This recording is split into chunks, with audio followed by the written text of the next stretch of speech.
ကလေးအုံနောက်ခန်းနဲ့အုံနောက်နှစ်ခုကတစ်ခုတည်းထပ်ဖို့ကောင်းပါတယ်။လက်ဝဲလက်ရအုံနောက်ကိုပေါင်းစည်းခြင်းဒေါမတ်ရဲ့4 နှစ်အရွယ်သမီးကီတီဟာသူ့အတန်းထဲမှာနေမကောင်းဖြစ်တဲ့နေ့မတိုင်ခင်အထိမူကြိုတွားရတာကိုပျော်ရွှင်ပြီးသူ့အဖေသူ့ကိုကြောင်းပို့ပြီးပြန်ချိန်တိုင်းပျော်ပျော်ရွှင်ရွှင်နဲ့နှုတ်ဆက်တတ်တဲ့ကလေးဖြစ်ပါတယ်။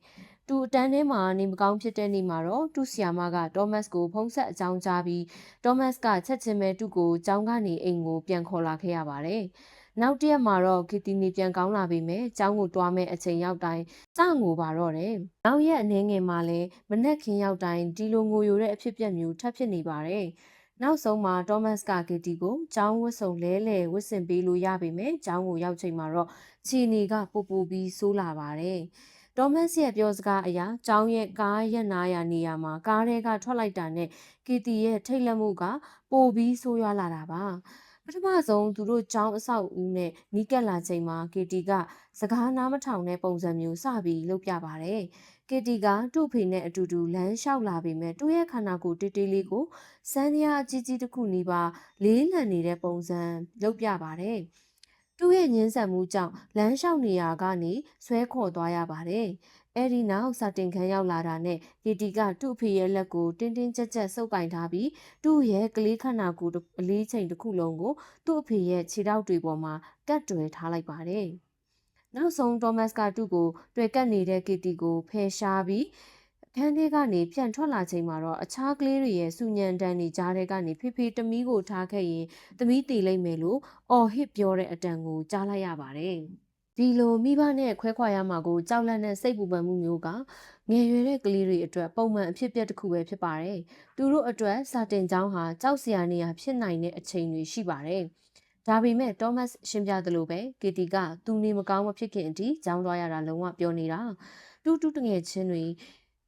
ပုံမြင်နားထောင်ရတာတွေကြောင်းတွင်းလှုပ်ရှားမှုတွေကိုသူသဘောကျတယ်။ပြီးတော့သူ့ဆရာမကိုလည်းသူချစ်တယ်။ဒါဆိုရင်ဘလို့ဖြစ်သွားတာလဲ။တာမန်နေမကောင်းဖြစ်မှုလေးတစ်ခုကကီတီအတွက်အစွန်းရောက်ပြီးအတိတ်ပဲမရှိတဲ့ကြောက်လန့်မှုတစ်ခုဘလို့ဖြစ်သွားတာလဲ။ဒေါမတ်အကောင်ဆုံးတုံ့ပြန်နိုင်မဲ့နီလန်ကပါလေ။သူ့ရဲ့အရေးပေါ်ရွယ်ချက်ကတော့ကီတီကျောင်းကိုလိုလိုလားလားတွားနိုင်မဲ့ဗျူဟာတစ်ခုချမှတ်ဖို့ဖြစ်ပါတယ်။အဲ့ဒါကသူ့ရဲ့ရုန်းကန်လွတ်မြောက်မှုအရွယ်ချက်ပါ။ဒါပေမဲ့သူကဒီခတ်ခဲ့တဲ့အတွေ့အကြုံကိုကီတီအတွက်ရေတိုမာရောရေရှည်မှာပါအကျိုးဖြစ်စေမဲ့အခွင့်အရေးအဖြစ်ပြောင်းလဲချင်ပါတယ်။အဲ့ဒါကသူ့ရဲ့တိုးတက်အောင်မြင်ခြင်းရွယ်ချက်ဖြစ်ပါတယ်။တောမတ်ကရုန်းကန်စူးစမ်းခဲ့ရတဲ့အခိုက်အတန့်ကိုသူတမီတိုးတက်အောင်မြင်လာမဲ့အခွင့်အရေးဖြစ်ပြောင်းနိုင်အောင်အုံနောက်နဲ့ပတ်သက်တဲ့သူ့ရဲ့အခြေခံတည်ဉာဏ်ကိုဘယ်လိုအသုံးပြုခဲ့တယ်လဲဆိုတဲ့အကြောင်းကျွန်တော်တို့ပြန်ပြောပြပါမယ်။တိကျပြောရမယ်ဆိုရင်ကျွန်တော်တို့အခုပြတာမယ့်အုံနောက်ရဲ့မတူတဲ့အချမ်းနှစ်ခုဘယ်လိုအလုပ်လုပ်နေတယ်လဲဆိုတာနဲ့ပတ်သက်တဲ့အခြေခံစည်းမျဉ်းကိုတောမတ်ကနားလည်နေခဲ့ပါတယ်။လက်ဝဲဘက်အုံနောက်လက်ရဘက်အုံနောက်မိတ်ဆက်တင့်ရဲ့အုံနောက်ကိုဆက်လုံးချမ်းနှစ်ခုနဲ့ပိုင်းခြားထားတယ်ဆိုတာကိုတင်တိကောင်းသိနိုင်ပါတယ်။အုံနောက်ရဲ့ဒီချမ်းနှစ်ခုကတိဆောက်ပုံအရာတွင်ခွဲခြားထားတာမဟုတ်ပဲအလုံးလုံးတဲ့ပုံစံကလည်းကွဲပြားပါတယ်။ဒီအုံနောက်ရဲ့ဆက်လုံးချမ်းနှစ်ခုမှာကိုယ်ပိုင်စိတ်ရှိပြီးကွဲပြားတဲ့ကိုယ်ဤကိုယ်တွေးရှိတယ်လို့တောင်တချို့ကပြောကြပါတယ်။သိပ္ပံပညာရဲ့အတိုင်းဝိုင်းကတော့ကျွန်တော်တို့အပေါ်မတူညီတဲ့အုံနောက်ချမ်းရဲ့လွမ်းမိုးမှုကိုလက်ဝဲဘက်နဲ့လက်ရဘက်အုံနောက်ဆက်လုံးချမ်းရဲ့ကွဲပြားခြားနားတဲ့လုပ်ငန်းစဉ်အဖြစ်ညွှန်းဆိုကြပါတယ်။ဒါပေမဲ့ရိုးရိုးရှင်းရှင်းနဲ့ပဲဖော်ပြဖို့အတွက်လက်ဝဲဘက်အုံနောက်နဲ့လက်ရဘက်အုံနောက်လို့ပဲကျွန်တော်တို့တုံးလုံးသွားပါမယ်။တင့်ရဲ့လက်ဝဲဘက်အုံနောက်ကအစီအစဉ်တကြားဖြစ်မှုတွေကိုချင့်မြတ်လို့ပြီးနှစ်တက်ပါတယ်။ဒါကကြိုးချောင်းဆင်ခြင်မှုရှိတာအတိအကျဖြစ်တာနဲ့စကလုံးတုံးပြုမှုဘာသာစကားစွမ်းရည်ဖြစ်ပါတယ်။ပြီးတော့လက်ဝဲဘက်အုံနောက်ကအရာဝတ္ထုတွေကိုအစီအစဉ်တကျအတန်းလိုက်ဖြစ်အောင်စီစဉ်တတ်ပါတယ်။အခြားတစ်ဖက်ကလက်ရဘက်အုံနောက်ကတော့ခြုံငုံသုံးတက်မှုနဲ့စကားအရာထုတ်မပြောတဲ့အချက်အလက်တွေပေါ်အလုပ်လုပ်ပါတယ်။မျက်နှာအမူအရာမျက်လုံးအကြည့်အတန်အနှိမ့်မြင်ကိုဟန်အမူအရာလက်ဟန်အနေထားတို့လိုစကားတန်မဟုတ်တဲ့အချက်ပြမှုတွေကိုပေးပို့ခြင်းရယူခြင်းပြုလုပ်ပြီးကျွန်တော်တို့ကိုဆက်တွယ်မှုပြုလုပ်နိုင်အောင်ခွင့်ပြုပေးပါတယ်။အသေးစိတ်ချက်လက်တွေနဲ့အစီအစဉ်တကြားဖြစ်မှုတွေအစားကျွန်တော်တို့ရဲ့အုံနောက်ကအတွေ့အကြုံတစ်ခုကိုခန်းစားနိုင်အောင်အတိတ်ပဲဖွင့်ဆိုနိုင်အောင်မြင်ကွင်းကျယ်ပုံရိပ်ကိုပို့ပြီးဂရုစိုက်ပါတယ်။ပြီးတော့ပုံရိပ်တွေစိတ်ခံစားမှုတွေနဲ့ပုဂ္ဂလိကဆိုင်ရာမှတ်ဉာဏ်တွေကိုအထူးပြုလုပ်ပါတယ်။ကျွန်တော်တို့ရဲ့1 byte တွင်ကခန်းစားမှုနှလုံးသားထဲကအလိုလိုတည်နေမှုတို့ဆိုတာလက်ရဘက်အုံနောက်ကနေလာတာပါ တချို့ကတော့လက်ရဘက်အုံနောက်ကစိတ်ခံစားမှုအလိုလိုတီးမှုတို့နဲ့ပိုတက်ဆိုင်တယ်လို့ပြောကြပါတယ်။လာမယ့်စာမျက်နှာတွေမှာလက်ရဘက်အုံနောက်ဘလို့အလုပ်လုပ်တယ်လဲဆိုတာပြောဖို့အတွက်ဒီအတုံးလုံးတွေကိုအတုံးပြုသွားပါမယ်။ဒါပေမဲ့အုံနောက်ရဲ့လက်ရဘက်အချမ်းကစိတ်ခံစားမှုဆိုင်ရာတည်င်းအချက်အလက်တွေကိုလက်ခံရရှိဖို့နဲ့အတိတ်ပဲဖော်ပေးဖို့ခွင့်ပြုပေးတဲ့အတွက်ဒီအချမ်းကိုခန္ဓာကိုယ်နဲ့အုံနောက်အောက်ပိုင်းကိုလွမ်းမိုးမှုရှိတဲ့အပိုင်းအဖြစ်ပြောတာပိုတိကျတယ်လို့မှတ်သားထားပါဒါကရှုပ်ထွေးသွားနိုင်ပါတယ်ဒါပေမဲ့အခြေခံယူဆကတော့လက်ဝဲဘက်အုံနောက်ကကျိုးချောင်းဆင်ခြင်မှုဘာသာစကားအတိအကျဖြစ်မှုတို့အပေါ်အလုံးလုံးချိန်မှာလက်ရဘက်အုံနောက်ကစိတ်ခံစားမှုစကားရမဟုတ်တဲ့အချက်အလက်တွေတွေးကြုံခံစားမှုတွေနဲ့ကိုယ်ပိုင်ဘဝအတွေ့အကြုံတွေပေါ်အလုံးလုံးပြီးလက်ဝဲဘက်အုံနောက်အာယုံဆိုင်တဲ့အရာတွေကိုဂရုမစိုက်ဘူးဆိုတဲ့အချက်ဖြစ်ပါတယ်ကလေးတွေဟာကြီးပြင်းလာတာနဲ့အမျှလက်ဝဲဘက်အုံနောက်စဉ်းစားခြင်းကိုပိုပြီးကောင်းကောင်းအတုံးပြုလာနိုင်ပါတယ်။ကျွန်တော်တို့ကိုတွန်းလှန်လိုက်တာမဟုတ်ဘူး။ဘေးကိုဖယ်ပေးဖို့တွန်းလိုက်တာလို့ပြောတတ်လာတာမျိုးပါ။အခြားတစ်ဖက်ခြမ်းကလက်ရဘက်အုံနောက်ကတော့စိတ်ခံစားမှုတွေပေါင်းတင်းဆက်ဆံရေးအတွေ့အကြုံတွေကိုဂရုစိုက်ပါတယ်။လက်ဝဲဘက်ကစာသားတစ်ခုချင်းစီကိုဂရုစိုက်တယ်ဆိုရင်လက်ရဘက်အုံနောက်ကဒီစာသားတွေရဲ့အတိတ်ပဲကိုဂရုစိုက်တယ်ဆိုတဲ့သဘောဖြစ်ပါတယ်။ဖေဖေသမီးကိုထားခဲ့ရင်သမီးတော်တိမ်မှာပဲလို့ကီတီတူဖေကိုအော်ပြောလိုက်တာဟာသူ့ရဲ့ကြိုးကြောင်းဆင်ခြင်မှုမပြုတ်လုံနိုင်တဲ့စိတ်ခံစားမှုဆိုင်ရာလက်ရဘက်အုံနောက်ပဲဖြစ်ပါတယ်။ကလေးတယောက်ရဲ့ဖွံ့ဖြိုးမှုပိုင်းမှာငယ်ရွယ်တဲ့ကလေးတွေအထူးသဖြင့်ပထမ3နှစ်အရွယ်အတွင်းမှာသူတို့ကိုလက်ရဘက်အုံနောက်ကကြီးစိုးထားပါတယ်။သူတို့ရဲ့ခံစားမှုတွေကိုဖော်ပြနိုင်တဲ့စကားလုံးတွေကြိုးကြောင်းဆင်ခြင်မှုတွေကိုအတုံးပြုနိုင်တဲ့စွမ်းရည်တွေကိုမတင်ယူရသေးပါဘူး။သူတို့ရဲ့ဘဝကိုပစ္စုပန်တက်တက်မှာပဲနေထိုင်ကြပါတယ်။ဒါကြောင့်တစ်ခါတရံမှာသူတို့ရဲ့စာတင်ချိန်နောက်ကျမှာကိုနည်းနည်းလေးမှဂရုမစိုက်ပဲရှိသမျှပစ္စည်းကိုဘေးကိုပုံထိုင်ချပြီးလမ်းမှာပိုးကောင်လေးတစ်ကောင်ကိုထိုင်ကြည့်နေတာမျိုးလုပ်ကြတာပါ။ကျိုးချောင်းဆင်ခြင်မှုတာဝန်ယူမှုနဲ့အချိန်ဆိုတာသူတို့အတွက်ဖြစ်တည်မှုမရှိသေးပါဘူး။ဒါပေမဲ့မတ်တက်ပြေးအရွယ်ကလေးတွေကဘာကြောင့်လဲဆိုတဲ့မိကွန်းစမေးတိုင်းသူတို့ရဲ့လက်ဝဲဘက်အုံနောက်စအလုံးလုံးနေပြီဆိုတာတင်တိနိုင်ပါတယ်။ဘာကြောင့်လဲဆိုတော့ကျွန်တော်တို့ရဲ့လက်ဝဲဘက်အုံနောက်ကကဘာကြီးရဲ့အကြောင်းနဲ့အကျိုးဆက်တွဲမှုတွေကိုတိချင်ပြီးအဲ့ဒီကြိုးကြောင်းဆင်ခြင်မှုကိုဘာသာစကားနဲ့ဖော်ပြရတာကိုသဘောကျလို့ပါအချမ်းနှစ်ချမ်းပေါင်း၍တခုတည်းအဖြစ်အလုပ်လုပ်ခြင်း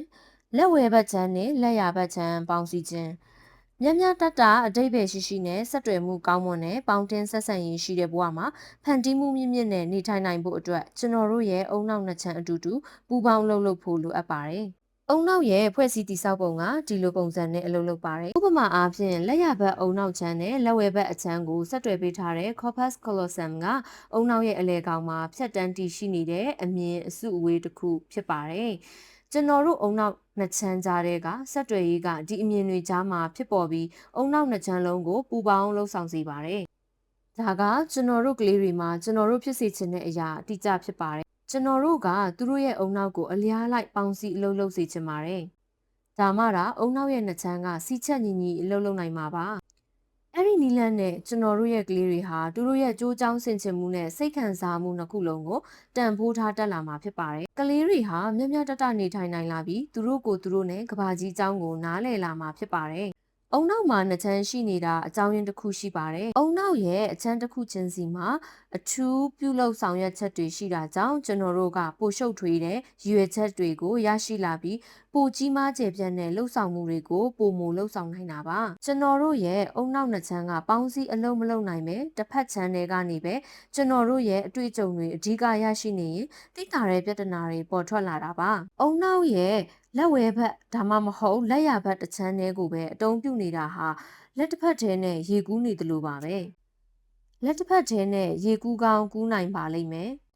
ဒါပေမဲ့ကျွန်တော်တို့အောင်မြင်တင်တဲ့လောက်အောင်မြင်မှာမဟုတ်ပါဘူးတကယ်လို့လက်နှစ်ဖက်လုံးကိုဒါအတူတကွအတုံးပြုရင်တဝဲဝဲလည်နေပြီးရှေ့ကိုမရောက်နိုင်တဲ့အဖြစ်အပျက်တွေရှောင်ကျဉ်နိုင်မှာပါအုံနောက်နဲ့ပတ်သက်လာရင်အတူတူပါပဲဥပမာအနေနဲ့ကျွန်တော်တို့ရဲ့စိတ်ခံစားမှုတွေအကြောင်းစဉ်းစားကြည့်ပါတကယ်လို့အတိတ်ပဲရှိရှိနဲ့နေထိုင်ဖို့ဆိုရင်တော့ဒါကလုံးဝအရေးကြီးပါတယ်ဒါပေမဲ့ကျွန်တော်တို့ရဲ့ဘဝကိုစိတ်ခံစားမှုတွေကြီးကပဲလွမ်းမိုးနေတာမျိုးမဖြစ်ချင်ပါဘူးကျွန်တော်တို့ရဲ့လက်ရဘက်အုံနောက်ကလွမ်းမိုးထားပြီးလက်ဝဲဘက်အုံနောက်ရဲ့ကြိုးချောင်းဆင်ခြင်မှုတွေကိုလစ်လျူရှုထားမယ်ဆိုရင်ကျွန်တော်တို့ဟာပုံရိပ်တွေခန္ဓာကိုယ်ဆိုင်ရာခံစားမှုတွေကြားထဲမှာနှမြုပ်နေမှာဖြစ်ပြီးစိတ်ခံစားမှုမုန်တိုင်းထဲရောက်နေတယ်လို့ခံစားရမှာပါ ဒါပေမဲ့တစ်ချိန်တည်းမှာပဲကျွန်တော်တို့ရဲ့ခံစားချက်တွေပုဂ္ဂလိကအတွေ့အကြုံတွေကနေကျွန်တော်တို့ရဲ့ကြိုးကြောင်းဆင်ခြင်မှုနဲ့ဘာသာစကားတွေကိုခွဲထုတ်ပြီးကျွန်တော်တို့ရဲ့လက်ဝဲဘက်အုံနောက်တစ်ခုတည်းကိုပဲအသုံးပြုလို့မရပါဘူး။အဲဒီလိုတာနေထိုင်ရင်စိတ်ခံစားမှုကင်းမဲ့တဲ့တဲကန်နာရတဲမှာနေထိုင်နေရသလိုဖြစ်နေမှာပါ။ရည်ရွယ်ချက်ကစိတ်ခံစားမှုမုံတိုင်းဒါမှမဟုတ်စိတ်ခံစားမှုတဲခနာရတဲမှာနေထိုင်ခြင်းကိုရှောင်ကျဉ်နိုင်ဖို့ပါကျွန်တော်တို့ရဲ့ကြိုးကြောင်းဆင်ခြင်မှုမရှိတဲ့ပုံရိပ်တွေကိုယ်ရေးမှတ်ဉာဏ်တွေနဲ့အဓိကစိတ်ခံစားချက်တွေကိုသူတို့ရဲ့ရေးကြီးတဲ့အခန်းကဏ္ဍမှာပါဝင်ဖို့ခွင့်ပြုချင်ပါတယ်ဒါပေမဲ့ဒီအရာတွေကိုကျွန်တော်တို့ကဘဝတွေရဲ့စီစဉ်တကြဖြစ်မှုနဲ့တိဆောက်မှုပုံတံကိုပြီးတဲ့အစိတ်ပိုင်းတွေနဲ့ပေါင်းစည်းအလုပ်လုပ်စီချင်ပါတယ်KT2 ကိုမူကြိုကျောင်းမှာထားရစ်ခဲ့မှာကိုကြောက်ရွံ့တာကသူ့ရဲ့လက်ရဘက်အုံနောက်ကနေအများစုအလုပ်လုပ်နေလို့ပါရလက်အနေနဲ့သူ့အဖေဒေါ်မတ်ကကီတီရဲ့စိတ်ခံစားမှုဆိုင်ရာလက်ရဘက်အုံနောက်နဲ့သူ့ရဲ့ကြိုးချောင်းဆင်ခြင်နိုင်စွမ်းရှိတဲ့လက်ဝဲဘက်အုံနောက်ပေါင်းစည်းအလုံးမလုံနိုင်တဲ့ပုံစံဖြစ်တဲ့ရှင်းမပြနိုင်တဲ့စိတ်ခံစားမှုမုံတိုင်းကိုကြုံတွေ့ခဲ့ရပါတယ်ဒီနေရာမှာမှတ်သားဖို့အရေးကြီးတာကပြဿနာတွေကိုဖြစ်ပေါ်စေတာကလေးရဲ့စိတ်ခံစားမှုမုံတိုင်းတစ်ခုတည်းမဟုတ်ပါဘူးစိတ်ခံစားမှုတွေရှိတဲ့လက်ရဘက်အုံနောက်ကိုလစ်လျူရှုထားတဲ့စိတ်ခံစားမှုတဲကန်နာရကလည်းမုံတိုင်းထက်ပိုပြီးမကြမ်းမာပါဘူးဒီတုံ့ပြန်မှုကိုအတက်အရွယ်ကြီးတဲ့ကလေးတွေမှာအများအားဖြင့်တွေ့ရပါတယ်ဥပမာဒန်ကကျွန်တော်တို့တော်တော်များများကြုံတွေ့ခဲ့ဖူးတဲ့အခြေအနေတွေနဲ့တူးစီကိုလာတွေ့တဲ့12နှစ်အရွယ်မိန်းကလေးတစ်ယောက်ရဲ့အကြောင်းကိုပြောပြခဲ့ပါတယ်အမန်နာကသူ့အချစ်ဆုံးတငယ်ချင်းနဲ့ဖြစ်ခဲ့တဲ့ရံမွဲတစ်ခုအကြောင်းကိုပြောပြပါတယ်ဒီအငင်းပွားမှုကအမန်နာအတွက်တော်တော်ပဲနာကျင်စေခဲ့ရတယ်ဆိုတာသူ့အမေကတဆင့်ကျွန်တော်သိပါတယ်။ဒါပေမဲ့ဒီအကြောင်းကိုအမန်နာပြောပြတဲ့အခါသူ့ပခုံးကိုတွန်းဘရင်းပေါက်ကိုငေးကြည့်လိုက်ပြီးတမီးတို့နောက်လုံးဝစကားမပြောတော့ဘူးဆိုလေတမီးကျူမဆိုင်ဘူးသူကတမီးကိုအနောက်ရှက်ဖြစ်စေတယ်လို့ပြောပါတယ်။သူ့ရဲ့မျက်နှာအမူအရာကအေးဆက်ဆက်နိုင်ပြီးထိမ့်ချုပ်ထားရတဲ့ပုံစံဖြစ်နေပါတယ်။ဒါပေမဲ့သူ့အောက်နှခမ်းညင်ညင်တတာတုံလုံးနေတာနဲ့သူ့ရဲ့မျက်ခွန်ညင်ညင်တတာနဲ့ပိတ်လိုက်ဖွင့်လိုက်ဖြစ်နေတာကတုံလုံးခြောက်ချာမှုဖြစ်နေလူနီးပါပဲ။လက်ရဘက်အုံနောက်ချမ်းရဲ့စကားတံမဟုတ်တဲ့အချက်ပြမှုတွေကကျွန်တော်တို့ခေါ်ဆိုတဲ့ခံစားမှုအစစ်အမှန်တွေကိုဖွင့်ချပြတနေတယ်လို့ကျွန်တော်ခံစားနေရပါတယ်။ညင်းပယ်ခံရခြင်းကနာကျင်ရပါတယ်။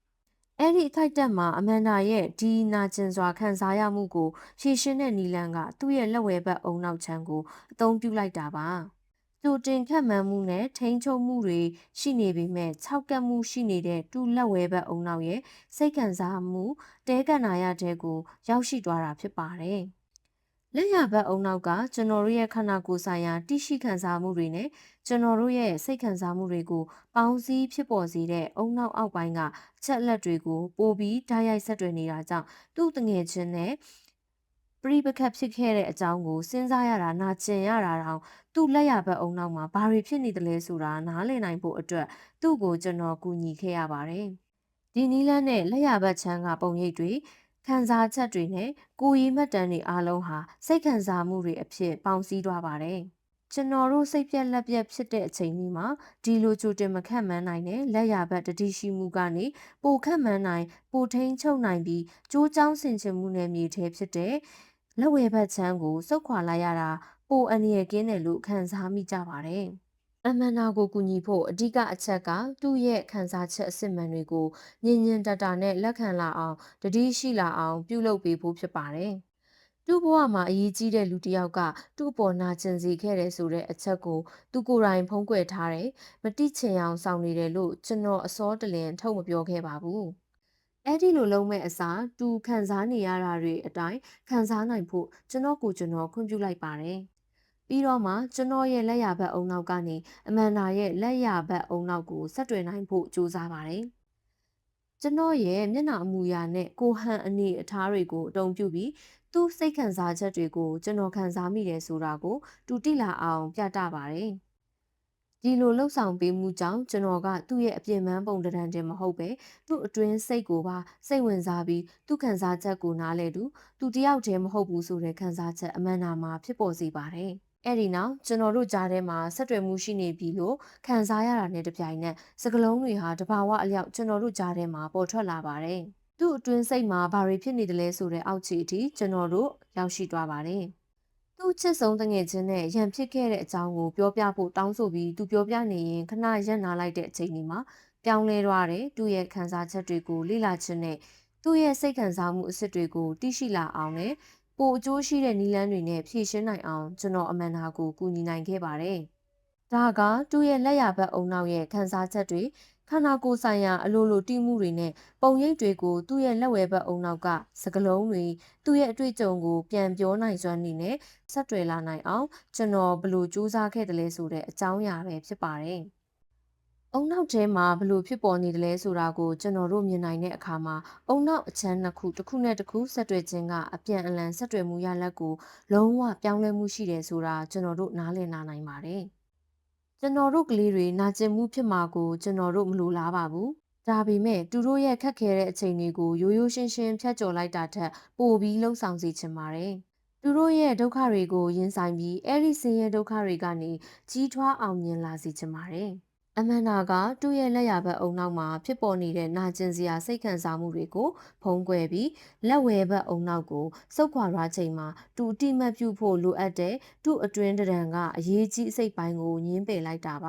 ါကျွန်တော်တို့ရဲ့လက်ဝဲဘက်အုံနောက်ကိုပဲအလွန်အမင်းအမိပြုနေချိန်မှာကျွန်တော်တို့ရဲ့စိတ်ခံစားမှုတွေကိုညှင်းပယ်တာကကျွန်တော်တို့ရင်ဆိုင်ရတဲ့တခုတည်းသောအန္တရာယ်မဟုတ်ပါဘူးလက်ရဘက်အုံနောက်ရဲ့အထူးပြုလှုပ်ဆောင်ချက်ဖြစ်ပြီးအရာဝတ္ထုတွေကိုအတိတ်ပဲအဖြစ်ပြောင်းလဲပေးမှုတွေမရှိတဲ့နေရာဖြစ်တဲ့တစ်ဖက်သားအပေါ်နားလည်မှုအမြင်တွေကျွန်တော်တို့မှာမရှိတော့ပဲအတိအကျလှုပ်ဆောင်မှုတွေလွန်လွန်ကျူးကျူးလှုပ်တတ်သူတွေဖြစ်လာနိုင်ပါတယ်။ဒါကတင်ရဲ့၈နှစ်အရွယ်သမီးကိုရိုးရိုးတာတာစားနောက်လိုက်ချိန်မှာတမီကိုဒေါရတကြီးနဲ့ခုခံပြောဆိုမှုတွေဖြစ်လာစေတဲ့အကြောင်းရင်းတစိမ့်တဒေတာပဲဖြစ်ပါတယ်။လက်ရဘက်အုံနောက်ကစကားရံမဟုတ်တဲ့အချက်လက်တွေကိုဖတ်ဖို့အတွက်တာဝန်ရှိတဲ့အချမ်းဆိုတာတတိယပါဒါကြောင့်အထူးသဖြင့်တင့်ကလေးကစိတ်ပြောင်းလဲများနေချိန်ဒါမှမဟုတ်မောပန်းနွမ်းနယ်နေချိန်မှာသူကတင်းရဲ့စကလုံးတွေကိုပဲအာယုံဆိုင်မိပြီးတင်းရဲ့စားနောက်တဲ့အတန်နေအတန်ထားနဲ့တင်မျက်စိတစ်ဖက်မိတ်ပြပြောပြလိုက်တာကိုတတိမပြုမိတာပါလက်ဝဲဘက်အုံနောက်ထိန်ချုံမှုလွန်ခဲ့ရင်ဘာတွေဖြစ်နိုင်တယ်လဲဆိုတဲ့ရည်စရာဥပမာတစ်ခုကိုမကြသေးခင်အချိန်မှာတီနာကြုံတွေ့ခဲ့ရပါတယ်။သူ့ရဲ့အငယ်ဆုံးသားတစ်နှစ်ပြည့်တဲ့အချိန်မှာအိမ်နာကစတိုးဆိုင်ကနေမွေးနေ့ကိတ်မှယူပေးခဲ့ပါတယ်။သူကခွက်ထဲထည့်ဖုတ်ထားတဲ့ကိတ်မုံအသေးလေးတွေပုံစံနဲ့အလားဆင်ထားတဲ့ကိတ်မုံကိုမှယူခဲ့တာပါ။သူမှယူပြုတ်လုပ်တုန်းကသူ့သားရဲ့နာမည် JP ကိုကိတ်မုံပေါ်ရေးဖို့ပြောကြားခဲ့ပါတယ်။ကံကြောင်းမလားချင်တော့မွေးနေ့ပွဲမတိုင်ခင်ကိတ်မုံတွားယူချိန်မှာလူတစ်ယောက်မှလက်ဝဲဘက်အုံနောက်တစ်ခုတည်းကိုပဲတုံးပြတဲ့အချိန်ဖြစ်လာနိုင်တဲ့ပြဿနာကိုချက်ချင်းပဲတတိပြုမိခဲ့ပါတယ်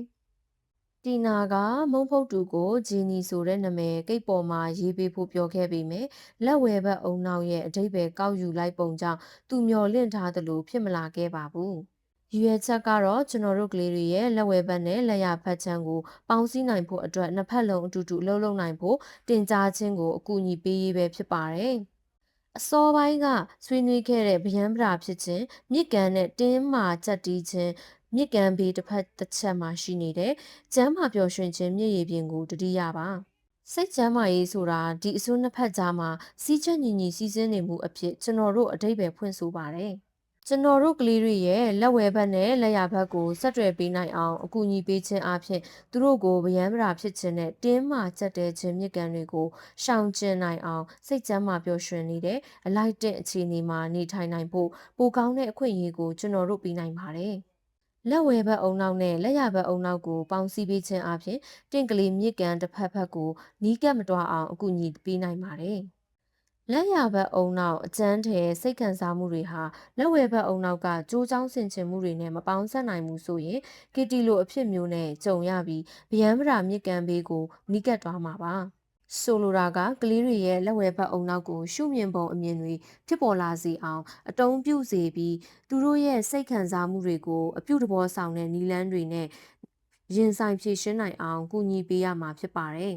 ်အလားတူပဲအမှန်တရားဖြစ်ခဲ့တယ်လို့သူတို့ရဲ့စိတ်ခံစားမှုတွေကိုညင်းဆိုပြီးလက်ဝဲဘက်အုံနောက်တစ်ခုတည်းကိုပဲအတုံးပြုနေရင်သူတို့ဟာတင်းမာကြက်တဲခြင်းမြစ်ကန်ဘေးကိုရောက်ရှိသွားမှာဖြစ်ပါတယ်။ဒီလိုအခြေအနေမှာကျွန်တော်တို့ကသူတို့ရဲ့လက်ရာဘက်အုံနောက်ကိုပိုပြီးတုံးပြုနိုင်အောင်ကူညီပေးရပါတယ်။ဒါမှသာသူတို့ကတွေ့ကြုံတဲ့အချက်အလက်တစ်တွေကိုလက်ခံလာနိုင်မှာဖြစ်ပါတယ်။ ဒါဆိုရင်ကလေးတွေရဲ့အုံနောက်အလျားလိုက်ပေါင်းစည်းလှုပ်ဆောင်ခြင်းပိုဖြစ်လာအောင်ကျွန်တော်တို့ဘယ်လိုလုပ်ရမလဲတင့်မိသားစုမှာအုံနောက်ပေါင်းစည်းအလုပ်လုပ်နိုင်မဲ့အခွင့်အရေးပေါ်ပေါက်လာတာနဲ့ချက်ချင်းသုံးပြုနိုင်မဲ့ဗျူဟာနှစ်ခုကိုဒီနေရာမှာဖော်ပြလိုက်ပါတယ်ဒီနည်းစနစ်တွေကိုအသုံးပြုခြင်းဟာတင့်ကလေးအုံနောက်ရဲ့လက်ဝဲဘက်နဲ့လက်ရဘက်အချမ်းပေါင်းစည်းအလုပ်လုပ်နိုင်မှုကိုဥတည်နေတဲ့အဆင့်တွေကိုတင်အသုံးပြုနေတာပဲဖြစ်ပါတယ်တင်ပါလုပ်နိုင်လဲအုံနောက်နှစ်ချမ်းလုံးကနေတင့်ကလေးအလုံးလုံးနိုင်အောင်အကူအညီပေးခြင်းအုံနောက်တစ်ခုလုံးအတုံးချဗျူဟာ1ဆက်ထွယ်ခြင်းနဲ့ဥတရာပြောင်းပေးခြင်းစိတ်ခံစားမှုလိုင်းများတွင်စီးမျောလိုက်ပါခြင်းတညမှာတီနာရဲ့9နှစ်အရွယ်သားငယ်ကအိယာဝင်ပြီးချင်းမကြခင်အချိန်မှာပဲသူတို့ရဲ့ဧည့်ခန်းထဲကိုရောက်လာပြီးသူအိတ်လို့မရကြောင်းရှင်းပြပါတယ်သူ့ကိုကြည့်ရတာစိတ်ပြက်လက်ပြက်ဖြစ်နေတာတိတာနေပြီးမမေသားကိုညအိပ်ယာမဝင်ခင်စာတိုလေးတစ်စောင်ရေးမပေးထားတာကိုသားစိတ်ဆိုးတယ်။ဒီလိုပုံမှန်မဟုတ်တဲ့ဒေါရဖြစ်မှုကိုအံ့ဩသွားတဲ့တီနာကသားမမေကိုအဲ့ဒီလိုလှုပ်စေချင်တယ်လို့မှမမေမတိတာလို့ပြန်ပြောလိုက်ပါတယ်။ကလေးရဲ့တုံ့ပြန်မှုကတော့မကျေနပ်ချက်တွေအလုံးကိုတရဆက်ပြောချတော့တာပါပဲ။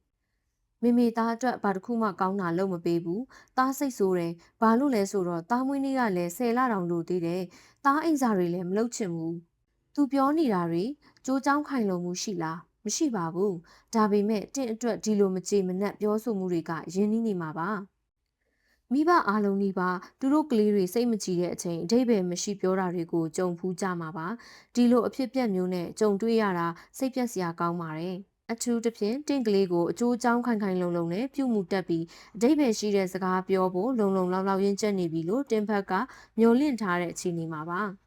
ကလေးကရုတ်တရက်ကြီးအဓိပ္ပာယ်မရှိတဲ့အရာတစ်ခုအပေါ်စိတ်ဆိုးစိတ်ပြတ်သွားပြီးတင်ဖက်ကဘလို့ဖြည့်ရှင်းဘလို့မှမဖြစ်နိုင်တယ်လို့ဖြစ်နေတဲ့အခြေအနေမျိုးဖြစ်ပါတယ်အုံနောက်ရဲ့အချမ်းတစ်ချမ်းနဲ့ပတ်သက်ပြီးကျွန်တော်တို့တည်ထားတဲ့အသိပညာကိုအခြေခံရရင်တီနာရဲ့တားဟာလက်ဝဲဘက်အုံနောက်ရဲ့ကျိုးချောင်းဆင်ချင်နိုင်တဲ့ထိန်းချုပ်မှုမရှိဘဲလက်ရဘက်အုံနောက်ရဲ့စိတ်ခံစားမှုလိုင်းကြီးနဲ့ကြုံတွေ့နေရပါတယ်ဆိုတာကိုကျွန်တော်တို့သိပါတယ်ဒီလိုအခြေအနေမျိုးမှာတီနာလုံနိုင်တာတွေတဲကထိရောက်မှုအနည်းဆုံးတစ်ခုကတော့မိမိသားအတွက်ကောင်းတာတွေအများကြီးလုပ်ပေးတာပဲလို့သူ့ကိုယ်တူကာကွယ်ပြောဆိုတာဒါမှမဟုတ်တားမွေးနေ့စောစောရောက်လာအောင်မိမိဘာမှလုပ်ပေးလို့မရဘူးအိမ်စာကတော့တားကိုတားလောက်ရမယ်ဟာပဲလို့ပြောပြီးသူ့သားရဲ့မာယွင်းနေတဲ့အကြောင်းပြချက်အပေါ်အငင်းခုန်လုပ်တာပဲဖြစ်ပါတယ်ဒီလိုကြိုးကြောင်းဆင်ခြင်မှုပြုလုပ်တဲ့လက်ဝဲဘက်အုံနောက်ရဲ့တုံ့ပြန်မှုကလက်ခံမှုမလုပ်နိုင်တဲ့လက်ရဘက်အုံနောက်ကိုရိုက်ခတ်ပြီးနှစ်ခုကြားထဲမှာအကွဲကြောင်ဖြစ်ပေါ်စေပါတယ်တကယ်တမ်းတော့အဲ့ဒီအခိုက်အတန့်ဟာကလေးရဲ့လက်ဝဲဘက်အုံနောက်ကိုဘလို့မှရှာလို့မတွေ့နိုင်တဲ့အခြေအနေပါဒါကြောင့်တီနာကသူ့ရဲ့လက်ဝဲဘက်အုံနောက်ကနေတုံ့ပြန်လိုက်ရင်သူ့ရဲ့တားကသူ့အပေါ်ကိုနားမလဲဘူးဒါမှမဟုတ်သူ့ခံစားချက်တွေကိုဂရုမစိုက်ဘူးလို့ခံစားရမှာပါကလေးကလက်ရဘက်အုံနောက်ရဲ့အကြောင်းပြချက်မရှိတဲ့စိတ်ခံစားမှုမုန်တိုင်းထဲမှာရောက်နေတဲ့အတွက်လက်ဝဲဘက်အုံနောက်တုံ့ပြန်မှုကကလေးအတွက်ရောတီနာအတွက်ပါအရှုံးနဲ့ရင်ဆိုင်ရမှာဖြစ်ပါတယ်ဒီလိုအခြေအနေမှာအလိုလျောက်နဲ့လက်တွေ့ကျတဲ့တုံ့ပြန်မှုကသားဘာတွေလျှောက်ပြောနေတာလဲလို့မေးမိတာဒါမှမဟုတ်အဲ့ရတဲ့ပြန်သွားဖို့ပြောမိတာမျိုးဖြစ်နေပေမဲ့တီနာကတော့သူ့ကိုယ်သူထိန်းချုပ်လိုက်ပါတယ်အဲ့ဒီလိုပြောမိမဲ့အစားသူကဆက်တွေ့ခြင်းနဲ့ဥတီယာပြောင်းလဲခြင်းဤစနစ်ကိုအသုံးပြုလိုက်ပါတယ်တီနာကကလေးကိုသူ့အနာဆွဲခေါ်လိုက်ပြီးကလေးရဲ့ကြောပြင်ကိုပုတ်တက်ပေးလိုက်ပါတယ်ပြီးတော့ကျင်နာတဲ့လေတံနဲ့တခါတလေတားအတွက်တော်တော်ခက်ခဲမှာပဲမိမိတိပါတယ်တားကိုမိမိဘယ်တော့မှမမေ့ပါဘူးတားကမိမိစိတ်ထဲအမြဲရှိပါတယ်တားကမိမိအတွက်တန်ဖိုးထားရတဲ့ကလေးလေးဆိုတာတားကိုမိမိအမြဲသိစေချင်တယ်တီနာရဲ့တားကတခါတလေသူ့ညီလေးကသူ့အမေရဲ့ဂယုစိုက်တာပိုခံရတဲ့အကြောင်းနဲ့အိမ်စာတွေကြောင့်သူ့အားလက်ချိန်တွေမရှိတော့ကြောင်းရှင်းပြနေချိန်မှာလဲတီနာကသူ့ကိုထွေးပိတ်ထားပါတယ်စကားပြောနေတော့မှပဲကလေးကတက်တောင့်တက်တာဖြစ်လာပြီးတင်းမာမှုတွေရောကျလာတာကိုတီနာခံစားမိလာပါတယ်ကလေးကသူပြောချင်တာတွေကိုနားထောင်ပေးပြီးဂယူးဆိုင်ခံရတယ်လို့ခံစားလိုက်ရလို့ပါအခုချိန်မှာကလေးကပြဿနာဖြေရှင်းခြင်းနဲ့အစီအစဉ်ရေးဆွဲခြင်းကိုလက်ခံနိုင်တဲ့အခြေအနေရှိလာပြီဖြစ်လို့တီနာကသူပြောတဲ့ပြဿနာတွေကိုအသေးစိတ်ရှင်းပြပြီးမနှက်ရောက်ရင်ထပ်ပြောဖို့သဘောတူလိုက်ကြပါတယ်ဒီလိုအခြေအနေမျိုးမှာမိဘတွေကသူတို့ကလေးတွေဟာတကယ်ပဲလိုအပ်ချက်ရှိနေလို့လားဒါမှမဟုတ်အိယာဝင်ချိန်ကိုအချိန်ဆွဲချင်လို့လားဆိုပြီးတွေးမိကြမှာပါ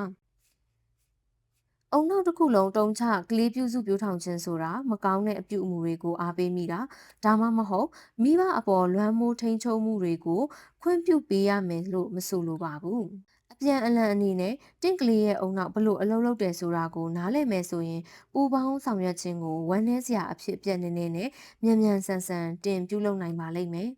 ဒီလိုအခြေအနေမှာတီနာကတူတာရဲ့အုံနောက်မှာဘာတွေဖြစ်နေတယ်လဲဆိုတာနားလည်တဲ့အတွက်ထိရောက်ဆုံးတုံ့ပြန်မှုကကလေးရဲ့လက်ရဘက်အုံနောက်ကိုဆက်တွယ်ခြင်းပဲဆိုတာကိုတွေ့မြင်ခဲ့ပါတယ်။သူ့ရဲ့လက်ရဘက်အုံနောက်ကိုအတုံးပြုပြီးကလေးပြောစကားကိုနားထောင်ပေးပြီးနှစ်တိမ်ပေးပါတယ်။9မိနစ်အတွင်းမှာကလေးကသူ့ရဲ့အိပ်ယာစီပြန်ရောက်သွားပါတယ်။တကယ်လို့တီနာကသာသူ့တာအိပ်ယာကနေထလာတဲ့အပေါ်သူ့ရဲ့လက်ဝဲဘက်အုံနောက်နဲ့စီကံဥပဒေတွေကိုအသုံးပြုပြီးတင်းတင်းမာမာဆက်ဆံခဲ့မယ်ဆိုရင်ကလေးအနေနဲ့တီတီငိမ့်ငိမ့်ဖြစ်ပြီးအိပ်ပျော်ဖို့9မိနစ်မကကြာမြင့်သွားနိုင်ပါတယ်။ပိုပြီးအရေးကြီးတဲ့အချက်ကတီနာရဲ့တုံ့ပြန်မှုဟာပိုကျူးဆိုင်ပြီးပိုနှစ်သိမ့်မှုပေးနိုင်တဲ့တုံ့ပြန်မှုမျိုးဖြစ်နေလို့ပါ။သူ့သားရဲ့ပြဿနာကသူ့အတွက်အဓိပ္ပာယ်မရှိဖြစ်နေတာတောင်မှကလေးဘက်ကတော့သူ့အတွက်မျှတမှုတွေမရှိလို့အခုလိုဇောရကတက်တာမှန်ကန်တယ်လို့ခံစားနေရမှာဖြစ်ပါတယ်။ကလေးရဲ့လက်ရဘက်အုံနောက်ကိုတီနာရဲ့လက်ရဘက်အုံနောက်နဲ့ဆက်တွဲပြီးခြင်းနဲ့တီနာဟာကလေးရဲ့ခံစားချက်တွေကိုနားလည်လက်ခံလာပါတယ်။ဒီလိုလက်ရဖက်အုံနောက်အတုံးပြုတုံ့ပြန်မှုကပဲကလေးရဲ့ဆက်တွယ်မှုလိုအပ်ချက်ကိုဖြည့်ဆည်းပေးနိုင်တဲ့အတွက်တကယ်လို့ကလေးကအချိန်ဆွဲနေရင်တောင်မှဒါကအထီရောက်ဆုံးတုံ့ပြန်ပုံဖြစ်ပါတယ်။ဒါပေမဲ့ဒီလိုတုံ့ပြန်မှုကကလေးကိုအိပ်ယာစီပြန်ရောက်သွားစေဖို့ပါလမ်းလွဲပေးလိုက်နိုင်ပါတယ်။ကလေးရဲ့စိတ်ခံစားမှုမုန်တိုင်းတဲကလိုင်းလုံးအကြီးကြီးတွေကိုခုခံဆန့်ကျင်မဲ့အစားတီနာကကလေးရဲ့လက်ရဘက်အုံနောက်ကိုတုံ့ပြန်ပေးပြီးအလိုက်တက်မျောပါခဲ့တာပါ။ဒီဖြစ်ပျက်ကအရေးကြီးတဲ့အသိပညာတွေကိုထောက်ပြနေပါတယ်။ကလေးကစိတ်ပြက်လက်ပြက်ဖြစ်နေချိန်မှာကျွန်တော်တို့ကတူလက်ရဘက်အုံနောက်ရဲ့စိတ်ခံစားမှုလိုအပ်ချက်တွေကိုတုံ့ပြန်မှုမလုပ်မချင်းကြိုးကြောင်းဆင်ခြင်ဉဏ်ကအလုံးလုံးမှာမဟုတ်ပါဘူး။ဒါကိုစိတ်ခံစားမှုဆိုင်ရာဆက်တွယ်မှုကိုလက်ခံအတိမတ်ပြုခြင်းလို့ကျွန်တော်တို့ခေါ်ပါတယ်။ဒါကအခြားလူတစ်ယောက်ကိုနက်နက်ရှိုင်ရှိုင်ဆက်တွယ်ပြီးသူတို့နီးတူပဲခံစားရတယ်လို့အတိပေးတာဖြစ်ပါတယ်။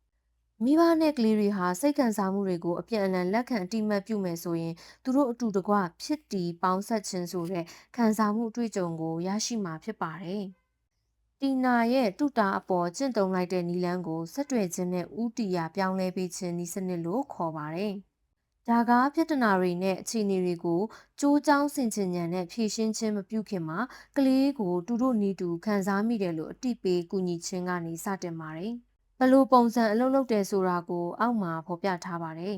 ။အဆင့်1လက်ရဘက်အုံနောက်နဲ့ဆက်တွယ်ခြင်းကျွန်တော်တို့ရဲ့လူအဖွဲ့အစည်းမှာကျွန်တော်တို့ရဲ့စကားလုံးတွေနဲ့ကြိုးကြောင်းဆင်ခြင်မှုတွေကိုအသုံးပြုပြီးပြဿနာတွေကိုဖြေရှင်းဖို့ကျွန်တော်တို့ကိုလေ့ကျင့်သင်ကြားပေးထားကြပါတယ်။ဒါပေမဲ့တင်းရဲ့၄နှစ်အရွယ်ကလေးကတီနာရဲ့တာဖြစ်ခဲ့တယ်လို့ပဲမျက်နှာချက်ပေါ်မှာပင့်ကူလူသားတယောက်လိုလမ်းမလျှောက်နိုင်လို့စိတ်ဆူဒေါသထွက်နေတယ်ဆိုရင်ဒီလိုအခြေအနေကသူ့ကိုယူပဗေဒရဲ့သဘောတရားကိုသင်ကြားပေးဖို့အကောင်းဆုံးအချိန်မဖြစ်နိုင်ပါဘူး။ဒါမှမဟုတ်တင့်ရဲ့17နှစ်အရွယ်ကလေးကသူ့ညီမလေးရနေတယ်လို့ဦးစားပေးဆက်ဆံမှုမရလို့နာကျင်နေတယ်ဆိုရင်တင်ကကလေးတယောက်ချင်းစီကိုမြတ်မြတ်တတစုပေးတံပေးကျင့်တုံခဲ့ကြောင်းအမတ်ပေးစရာထုတ်ပြထားတာတင့်လျော်တဲ့တုံ့ပြန်မှုမဟုတ်ပါဘူး။အဲ့တလူတွေလုံးမဲ့အစားဒီအခိုက်အတန့်တွေကိုကြိုးချောင်းဆင်ခြင်ဉဏ်ဟာစကားဝိုင်းတဲကိုအတိပ္ပယ်ရှိမှုတွေခေါ်ဆောင်လာဖို့အတွက်အဓိကအရာမဟုတ်ကြောင်းသဘောပေါက်လာစေမဲ့အခွင့်အရေးတွေအဖြစ်ကျွန်တော်တို့အသုံးပြုနိုင်ပါတယ်။တင်မျော်လင့်ထားတာနဲ့စန့်ကျင်ဘက်ဖြစ်ကောင်းဖြစ်နေမှာပါ။ကျွန်တော်တို့ကလေးတွေရဲ့ခံစားချက်တွေဟာကျွန်တော်တို့အတွက်အဓိပ္ပာယ်မရှိဘဲစိတ်ပြက်စရာကောင်းနေပါစေ။သူတို့အတွက်တော့စစ်မှန်ပြီးအရေးကြီးတဲ့ခံစားချက်တွေဖြစ်တယ်ဆိုတာစိတ်ထဲမှတ်သားထားဖို့အရန်အရေးကြီးပါတယ်။သူတို့အပေါ်ကျွန်တော်တို့ရဲ့တုံ့ပြန်မှုတွေအတိုင်းဆက်ဆံမိဖို့အရေးကြီးပါတယ်။တီနာနဲ့တူတာရဲ့စကားပြောဆိုမှုအတွင်းမှာကလေးရဲ့ခံစားချက်တွေကိုအတိအမှတ်ပြုပေးခြင်းနဲ့ကလေးရဲ့လက်ရဘက်အုံနောက်ကိုဆွဲဆောင်ခဲ့ပါတယ်။တီနာကစကားတန်မဟုတ်တဲ့အချက်ပြမှုတွေဖြစ်တဲ့ခန္ဓာကိုယ်ထိတွေ့မှုတွေကိုချင်းစာမှုတွေကိုပြသတဲ့မျက်နှာအမူအရာဂရုတစိုက်ရှိတဲ့အတန်နေတန်ထားနဲ့ကောက်ချက်ချမှုတွေမပါဝင်နဲ့နားထောင်ဝေခြင်းတို့ကိုအသုံးပြုခဲ့ပါတယ်။တခြားစကားလုံးနဲ့ပြောရရင်ဒီနာကသူ့ရဲ့လက်ရဘက်အုံနောက်ကိုကလေးရဲ့လက်ရဘက်အုံနောက်နဲ့ဆက်တွယ်ဆက်ဆံနိုင်ဖို့အသုံးပြုခဲ့တာပါ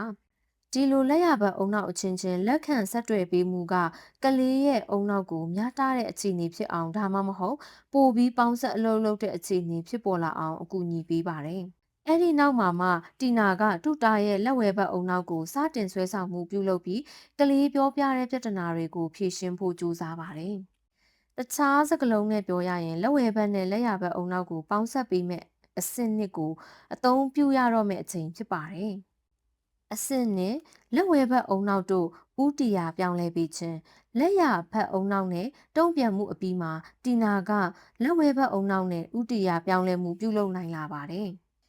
ကလေးအိတ်နေစဉ်မှာစာတစ်စောင်ရေးဖို့ကတိပေးပြီးတူတာအတွက်များများတတဖြစ်ဖို့ဘလောက်ကြိုးစားခဲ့တယ်ဆိုတာတွေကလေးရဲ့လာမဲ့မွေးနေ့အတွက်စီစဉ်ရွေးဆွဲမဲ့အကြောင်းတွေအိမ်စာကိုပျော်စရာကောင်းအောင်ဘယ်လိုလုပ်နိုင်တဲ့အကြောင်းတွေကိုအကျိုးနဲ့အကြောင်းနဲ့တိတိကျကျရှင်းပြပြီးကလေးကိုလက်ဝဲဘက်အုံနောက်အတုံးပြလာနိုင်အောင်လမ်းကြောင်းပြောင်းပေးလိုက်နိုင်ပါတယ်။တီနာကသူ့သားရဲ့လက်ရဘက်အုံနောက်ကိုသူ့ရဲ့လက်ရဘက်အုံနောက်နဲ့ဆက်တွယ်နိုင်လိုက်ပြီဆိုတာနဲ့လက်ဝဲဘက်အချင်းချင်းဆက်တွယ်ဖို့ပိုလွယ်ကူလာပြီးပြဿနာတွေကိုကြိုးကြောင်းဆင်ခြင်မှုနဲ့ဖြေရှင်းနိုင်လာပါတယ်။ကလေးရဲ့လက်ရဘက်အုံနောက်ကိုစပြီးဆက်တွယ်ခြင်းနဲ့တီနာကကြိုးကြောင်းဆင်ခြင်ရှင်းပြမှုအစီအစဉ်ရေးဆွဲမှုတို့နဲ့ကလေးရဲ့လက်ဝဲဘက်အုံနောက်ကိုလမ်းကြောင်းပြောင်းလဲလိုက်တာပါ။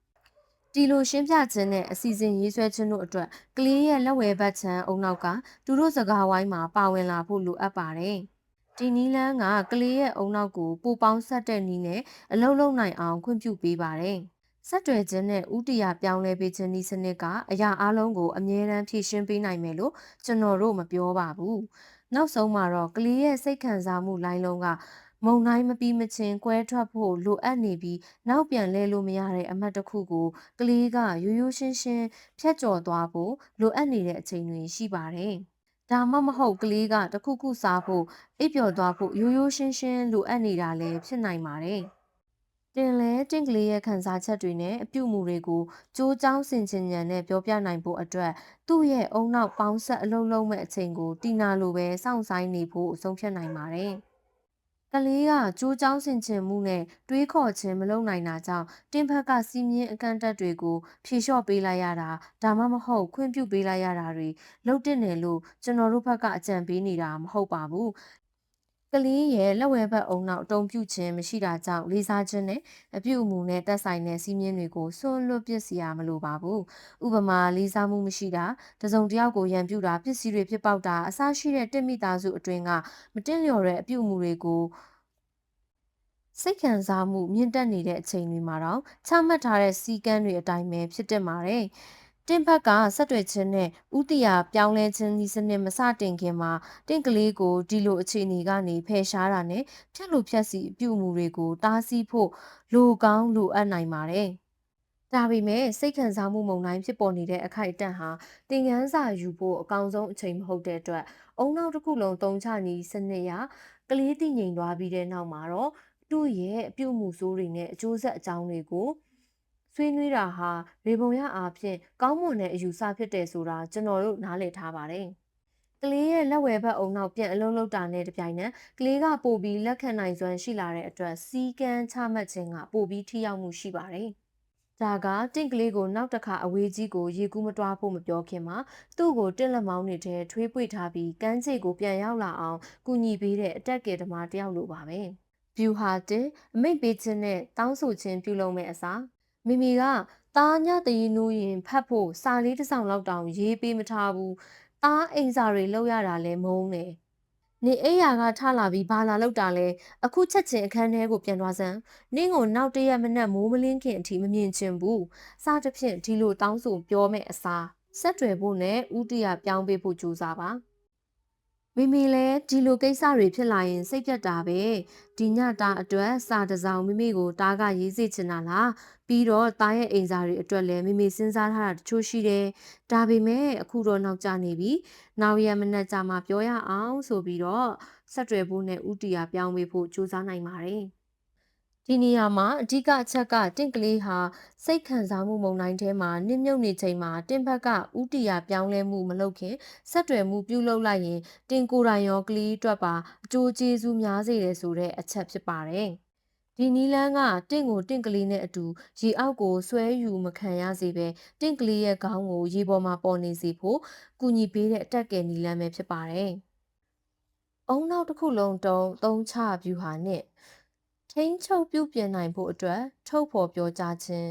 းကြီးမားတဲ့စိတ်ခံစားမှုတွေတည်ငြိမ်သွားစေဖို့အဖြစ်အပျက်အကြောင်းအရာကိုပြောပြခြင်းမတ်တပ်ပြေးအရွယ်ကလေးတစ်ယောက်လဲကျသွားပြီးသူ့ရဲ့တထောင်စစ်မှာပွန်းပဲ့ဒဏ်ရာရသွားတယ်။မူကြိုအရွယ်ကလေးတစ်ယောက်သူချစ်ရတဲ့အိမ်မွေးတိရစ္ဆာန်လေးတစ်ကောင်ဆုံးရှုံးသွားတယ်။ငါးတန်းကျောင်းသားတစ်ယောက်ကျောင်းမှာအနိုင်ကျင့်ခံရတယ်။ကလေးတစ်ယောက်ဟာနာကျင်စိတ်ပြတ်ရတာဒါမှမဟုတ်ကြောက်စရာကောင်းတဲ့အတွေ့အကြုံတွေနဲ့ရင်ဆိုင်ရတဲ့အချိန်မှာသူ့ပေါ်ကြီးမားတဲ့စိတ်ခံစားမှုကဖုံးလွှမ်းသွားပြီးသူ့ရဲ့လက်ရဘက်အုံနောက်ကိုခန္ဓာကိုယ်ပိုင်းဆိုင်ရာခံစားမှုတွေကဖုံးလွှမ်းသွားတတ်ပါတယ်။ဒီလိုအခြေအနေတွေဖြစ်ပေါ်တဲ့အချိန်မှာတော့ကျွန်တော်တို့ကမိဘတွေအနေနဲ့သူတို့ရဲ့လက်ဝဲဘက်ခြမ်းအုံနောက်ကိုအသုံးပြုနိုင်အောင်ကူညီပေးရပါတယ်။ဒါမှသာဘာတွေဖြစ်နေသလဲဆိုတာကိုသူတို့နားလည်နိုင်မှာပါ။ဒီလိုပေါင်းစည်းအလုပ်လုပ်ခြင်းကိုမြင့်တင်ပေးနိုင်တဲ့အကောင်းဆုံးနည်းလမ်းတွေထဲကတစ်ခုကတော့နာကျင်ရတာဒါမှမဟုတ်ကြောက်စရာကောင်းတဲ့အတွေ့အကြုံကိုပြန်ပြောပြနိုင်ဖို့အကူအညီပေးခြင်းဖြစ်ပါတယ်။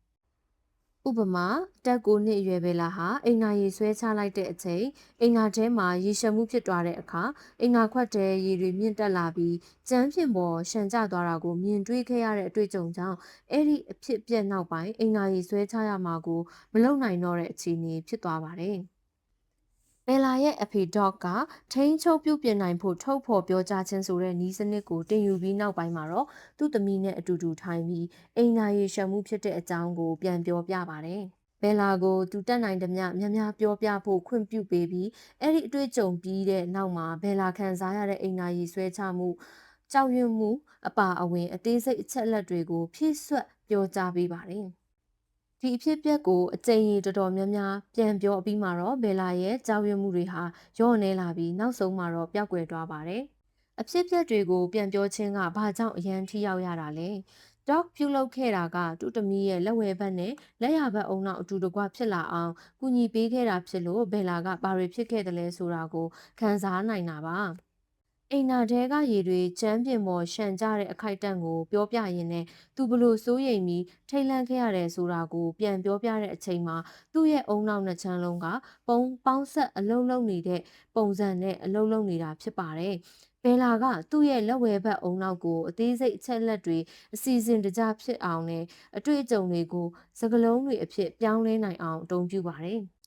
အဲ့ဒီနောက်မှာသူ့ရဲ့လက်ရဘက်အုံနောက်ကိုသုံးပြီးသူခံစားရတဲ့စိတ်ခံစားမှုတွေစီအလဲပြန်သွားခဲ့ပါတယ်။ဒီလိုနီးလန်းတဲ့ဒေါ့က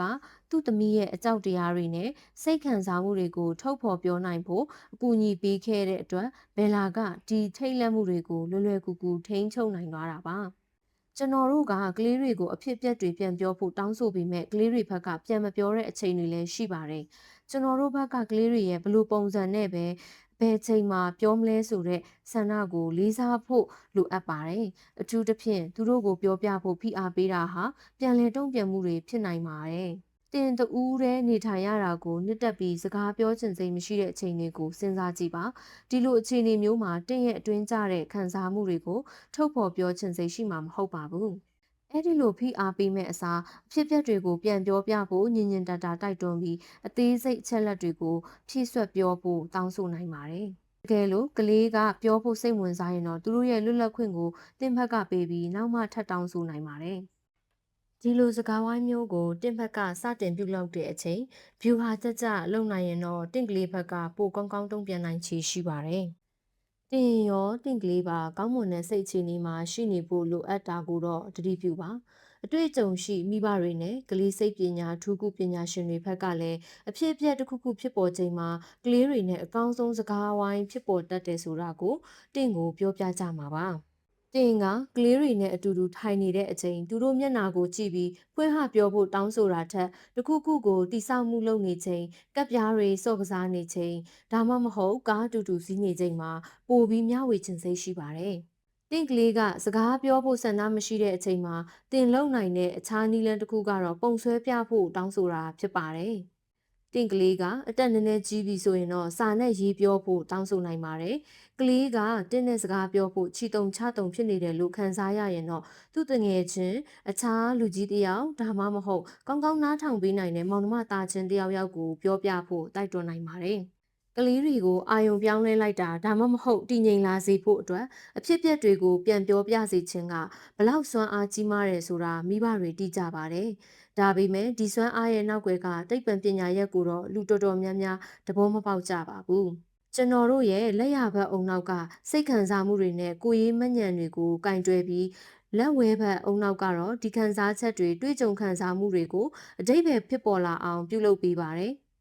ခက်ခဲတဲ့အတွေ့အကြုံတွေကနေပြန်လည်တက်တာလာမှုဟာလက်ဝဲဘက်အုံနောက်လက်ရဘက်အုံနောက်နဲ့အတူတူအလုံးလုံးပြီးဘဝရဲ့အဖြစ်အပျက်တွေပြန်ပြောတဲ့အခါမှာပေါ်ထွက်လာပါတယ်။ကလေးတွေဟာသူတို့ရဲ့အဖြစ်အပျက်တွေကိုပြန်ပြောပြဖို့နဲ့အာယုံစိုက်ဖို့တင်ယူနိုင်တဲ့အချိန်မှာတရောင်စစ်စုပ်ပြဲဒဏ်ရာကနေကြီးမားတဲ့ဆုံးရှုံးမှုကြုံတွေ့ရတဲ့စိတ်ဒဏ်ရာတွေအထိအရာအလုံးကိုကျမ်းမာကြံ့ခိုင်တဲ့နည်းလမ်းတွေနဲ့တုံ့ပြန်လာနိုင်ပါတယ်။ကလေးတွေမကြာခဏလိုအပ်တာအထူးသဖြင့်ကြီးမားတဲ့စိတ်ခံစားမှုနဲ့သူတို့ကြုံတွေ့ရတဲ့ချိန်မှာလိုအပ်တာကတစုံတစ်ယောက်ကသူတို့ရဲ့လက်ဝဲဘက်အုံနောက်ကိုအတုံပြုပြီးဘာတွေဖြစ်နေတယ်လဲဆိုတာကိုကူညီပေးဖို့ဖြစ်ပါတယ်။လက်ဝဲဘက်အုံနောက်ကလက်ရဘက်အုံနောက်ရဲ့ကြောက်စရာကောင်းတဲ့ခံစားမှုတွေကိုအမိတက်ပြီးအစီအစဉ်တကျဖြစ်အောင်လုပ်ပေးမှသာဒီခံစားချက်တွေကိုထိထိရောက်ရောက်ဖြေရှင်းနိုင်မှာဖြစ်ပါတယ်။ဒါကအဖြစ်အပျက်ပြန်လည်ပြောပြခြင်းကလုပ်ပေးတဲ့အရာတွေပါ။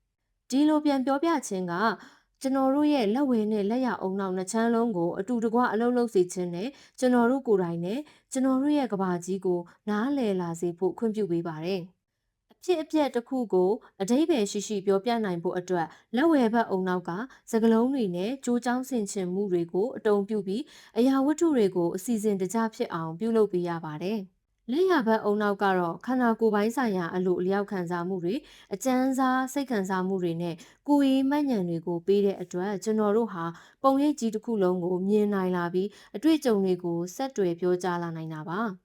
ဒါကခက်ခဲတဲ့အဖြစ်အပျက်တွေကိုရေးမှတ်ခြင်းနဲ့ပြောပြခြင်းကနေဘာကြောင့်ကျွန်တော်တို့တတ်တာကောင်းမွန်လာတယ်လဲဆိုတဲ့မိခွန်းအတွက်သိပ္ပံနည်းကျရှင်းလင်းချက်ပဲဖြစ်ပါတယ်။တကယ်တော့ကျွန်တော်တို့ခံစားရတာတွေကိုအမိတက်ယုံနဲ့တတ်မှတ်ချက်တစ်ခုပြုလုပ်ယုံနဲ့တင်လက်ရဘက်အုံနောက်ပတ်လန်းကစိတ်ခံစားမှုတွေကိုတည်ငြိမ်သွားစေနိုင်ကြောင်းသူတေသနာတွေကပြသနိုင်ခဲ့ပါတယ်။ဒီတူညီတဲ့အကြောင်းရင်းကြောင့်ကလေးတွေအနေနဲ့အတက်အရွယ်တိုင်းမှာသူတို့ရဲ့အဖြစ်အပျက်တွေကိုပြန်ပြောဖို့အရေးကြီးတာပါ။ဒါကသူတို့ဘဝမှာဖြစ်ပေါ်ခဲ့တဲ့အဖြစ်အပျက်တွေနဲ့စိတ်ခံစားမှုတွေကိုနားလည်ဖို့ကြိုးစားရမှာအကူအညီပေးနိုင်လို့ပါ။တခါတရံမှာမိဘတွေကဒီလိုပြန်ပြောပြခြင်းဟာကလေးတွေရဲ့နာကျင်မှုကိုဆိုးရွားစေတယ်လို့ထင်မြင်တဲ့အတွက်စိတ်ပြတ်ရတဲ့အတွေ့အကြုံတွေပြန်ပြောခြင်းကိုရှောင်ကျဉ်တတ်ကြပါတယ်။တကယ်တော့ဖြစ်ပျက်တွေကိုပြန်ပြောခြင်းဟာတခါတရံမှာကလေးဘက်ကအတိအကျလိုအပ်နေတဲ့အရာဖြစ်ပါတယ်။အဖြစ်အပျက်ကိုအဓိပ္ပာယ်ပေါ်နိုင်တာရောဖြစ်ခဲ့တာတွေနဲ့ပတ်သက်ပြီးပိုပြီးခံစားချက်ကောင်းမွန်တဲ့နေရာကိုရွေ့လျားဖို့အတွက်လိုအပ်လို့ပါ။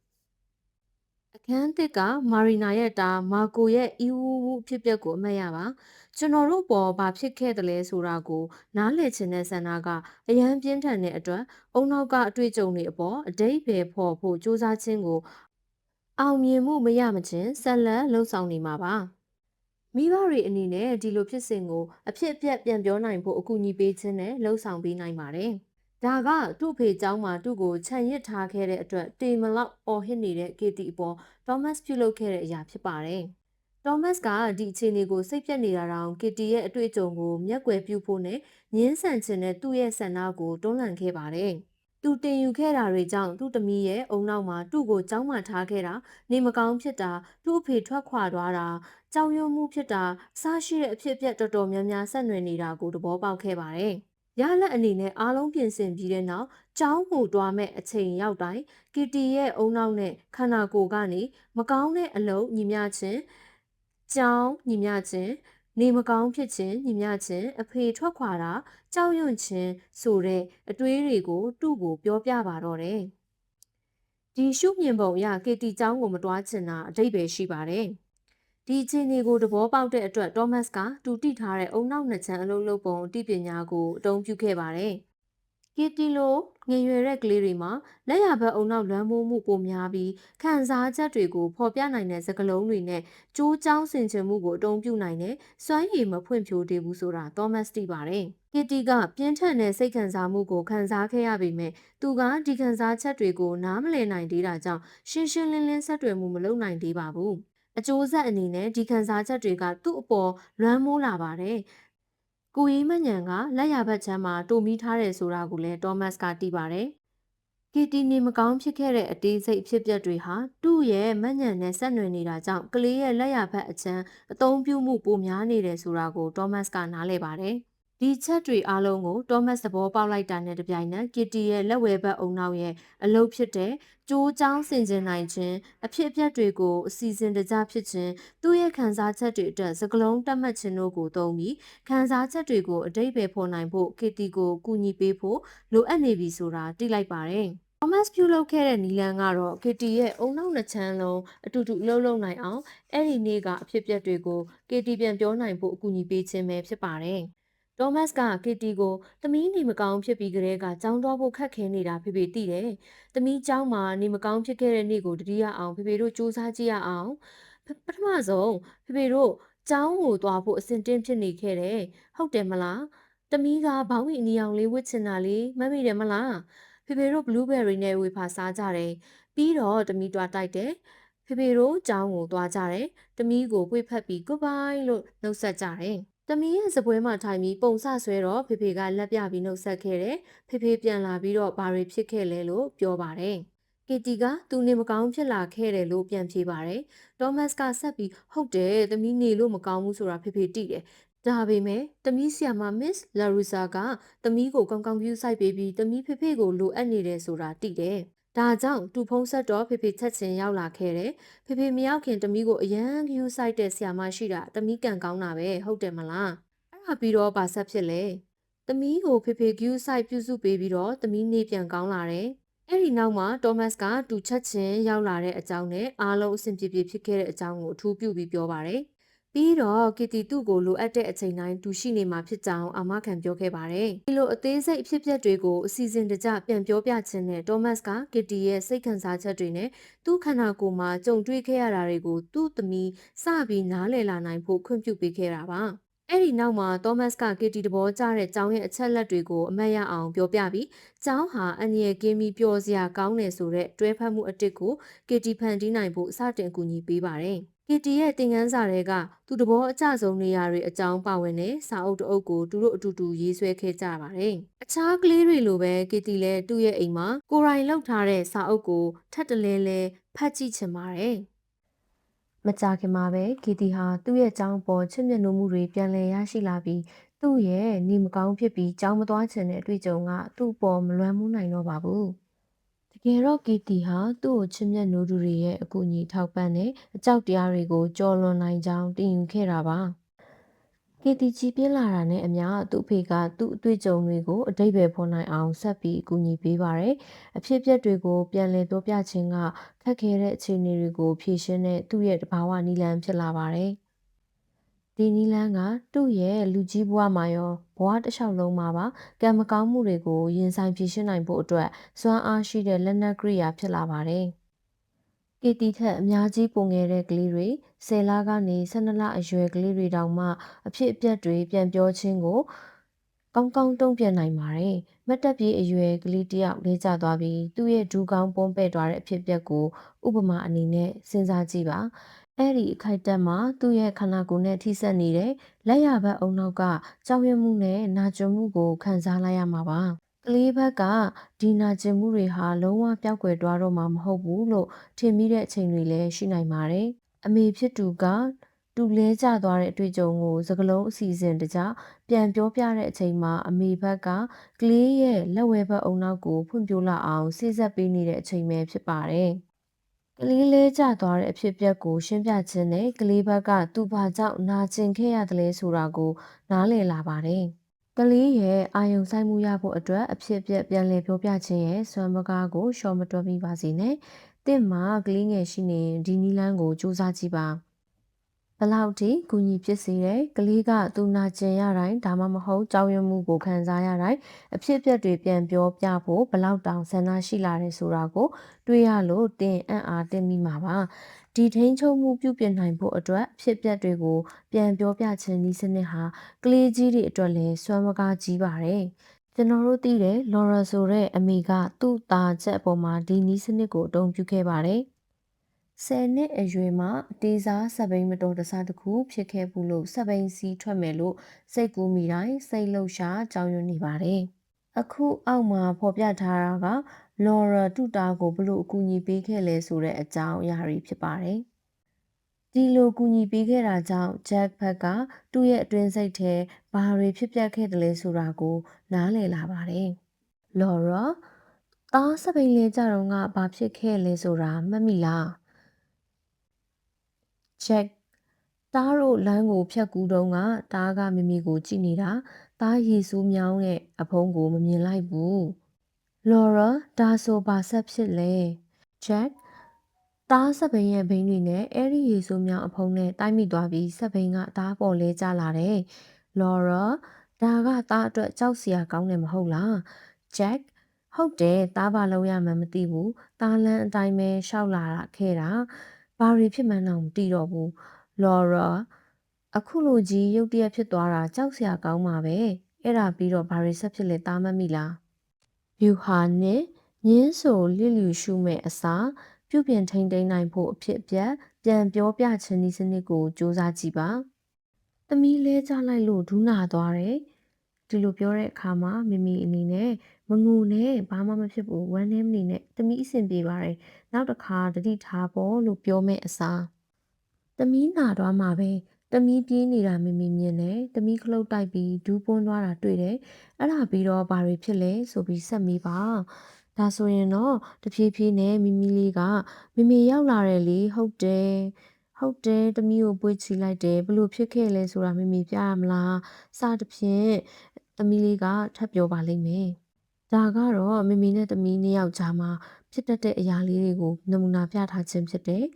ဒီထဲမှာဆိုရင်လော်ရာကဂျက်ကိုအဖြစ်အပျက်တစ်ခုလုံးကိုမတ်မိလာအောင်အကူအညီပေးပါတယ်။သူတို့နှစ်ယောက်အတူတူဒီနာကျင်စရာအဖြစ်အပျက်ကိုဘယ်လိုဖြေရှင်းခဲ့တယ်ဆိုတာဆွေးနွေးကြပါတယ်။ဂျက်မှာပုံးပဲဒဏ်ရာရခဲ့တာတွေသူ့ကိုနှစ်သိမ့်ပေးခဲ့တဲ့အကြောင်းတွေဒဏ်ရာတွေကိုပတ်တီစီပေးတာတွေနဲ့စပိန်ပြုပြင်ရတဲ့အကြောင်းတွေကိုအတူတူဆွေးနွေးကြပါတယ်။အဲ့ဒီနောက်မှာရေဆိုးမြောင်းအဖုံးကိုတတိထားဖို့ရင်တွားရင်လာကိုဂယုစိုက်ဖို့ပြောကြပါတယ်။ဒီလိုပြောကြားမှုတွေကြောင့်ဂျက်ဟာအကူအညီမဲ့နေတယ်ဆိုတဲ့ခံစားမှုကနေလွတ်မြောက်လာပါတယ်။ဒီလိုစကားဝိုင်းရဲ့အသေးစိတ်တွေဟာခြေနေပေါ်မူတည်ပြီးပြောင်းလဲသွားမှာပါ။ဒါပေမဲ့လော်ရာကတူတာကိုအဖြစ်အပျက်ပြန်လည်ပြောပြခြင်းဖြစ်စဉ်မှာတက်တက်ကြွကြွဦးဆောင်ပါဝင်လာဖို့ဘလို့ဆွဲခေါ်ခဲ့တယ်ဆိုတာကိုတတိထားကြည့်ပါသူကအကူအညီပေးသူနေရာကနေပဲအဓိကနေပြီးအဖြစ်အပျက်တွေကိုတက်တဲမမတ်ဖြစ်စေဖို့ကူညီခဲ့ပါတယ်။ဒါကအဖြစ်အပျက်တွေပြန်ပြောပြခြင်းဟာကျွန်တော်တို့ကိုရှေ့ဆက်နိုင်ဖို့ဘယ်လိုလွှမ်းမိုးပေးနိုင်တယ်ဆိုတာနဲ့ထိန်းချုပ်မှုကင်းမဲ့နေတယ်လို့ကျွန်တော်တို့ခံစားရတဲ့အခိုက်အတန့်တွေပေါ်ဘယ်လိုကျွမ်းကျွမ်းကျင်ကျင်ကင်တွယ်နိုင်တယ်လဲဆိုတာကိုပြသနေပါတယ်။ကျွန်တော်တို့ကြောက်လန့်ရပြီးနာကျင်ရတဲ့အတွေ့အကြုံတွေအပေါ်စကလုံးတတ်မှတ်ပေးလိုက်နိုင်တဲ့အချိန်ဒီအတွေ့အကြုံတွေကိုအတုံးလုံးအခေါ်ဝေါ်တိတိကျကျတတ်မှတ်လိုက်နိုင်ချိန်မှာကြောက်စရာကောင်းတာတွေနာကျင်စရာတွေကရောနေသွားတတ်ပါတယ်ကျွန်တော်တို့ရဲ့ကလေးတွေကိုသူတို့ရဲ့နာကျင်မှုနဲ့အကြောက်တရားတွေကိုနာမည်တက်မှတ်နိုင်အောင်အကူအညီပေးရမယ်ဆိုရင်ကလေးတွေဘက်ကဒီအတွေ့အကြုံတွေကိုထိန်းချုပ်ပြုပြင်သွားနိုင်မှာပါအုံနောက်တစ်ခုလုံးတုံးချကလေးတင့်ကလေးကိုအုံနောက်ရဲ့အချမ်းနှစ်ချမ်းအကြောင်းတင်ကြပေးခြင်းဒီကမ်းမှာတင့်ကလေးရဲ့လက်ဝဲဘက်နဲ့လက်ရဘက်အုံနောက်ပေါင်းဆက်အသုံးပြုနိုင်ဖို့အတွက်ဘယ်လိုကူညီနိုင်တယ်ဆိုတဲ့ဥပမာတော်တော်များများကျွန်တော်တို့ဖော်ပြခဲ့ပါတယ်ကျွန်တော်တို့ဖော်ပြခဲ့တဲ့အကြောင်းအရာတွေရဲ့အခြေခံအချက်လက်တွေကိုတင့်ကလေးကိုရှင်းပြဖို့အတွက်အကူအညီဖြစ်မှာပါတင့်ကိုကူညီနိုင်ဖို့အတွက်တင့်ကလေးနဲ့အတူတူတင်ဖက်ပြနိုင်မယ့်အရာတွေကိုဖော်ပြလိုက်ပါတယ်ကျွန်တော်တို့ဘက်ကအသက်9နှစ်ကနေ9နှစ်အရွယ်ကလေးတွေအတွက်ဦးတည်ရေးသားထားပေမဲ့ကလေးတယောက်ချင်းစီရဲ့ဖွံ့ဖြိုးမှုအဆင့်နဲ့အသက်အရွယ်နဲ့ကိုက်ညီအောင်တင်ကိုယ်တိုင်ပြုပြင်ပြောင်းလဲလို့ရပါတယ်။တင့်လက်ဝဲလက်နဲ့လက်ရဘက်ချမ်းအုံနောက်